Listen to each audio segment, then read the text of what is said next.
Схемата е ясна, започваме с една предизвестена раздяла. Аз ви се обадих, защото имам един проблем с моето гадже. Той е добро момче, не мога нищо лошо да кажа за него, но начинът, по който се развиха нещата, просто не върви.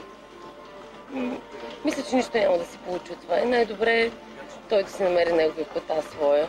Следва срещата и с нищо не подозиращия в кавички отхвърлен любим. Липсва само микробус с надпис «Имате поща». Това е блока, в който живее Жоро, така се казва гаджето на Мира. Абе, нещо ми липсва, Василев. Музика ви липсва, Кръстев.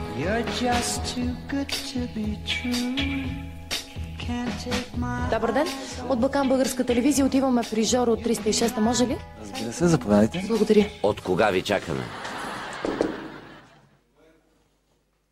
Тук. Добър ден. Жоро търся? Да. Вие ли сте Жоро? Може ли да влезем? Защо? Искам да ви прочета нещо. Казвам се Полина от предаването Забранено за мъже. Вие сте участник. Жоро, налага се това да ви го прочета тогава през вратата.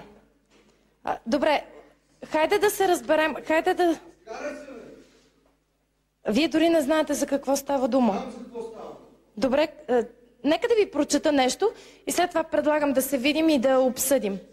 Така, Жоро, направо не знам как да започна, но...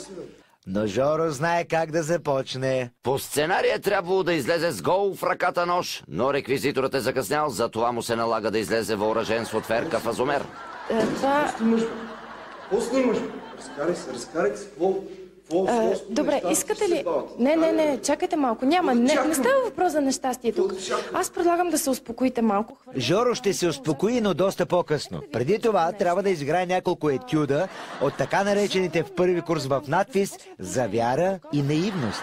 Да, правилно сте чули. И Полина, която носи писмото, и Жоро, който играе ролята на Жоро, са колеги от надпис. Учат актьорско майсторство, само дето не са от един клас.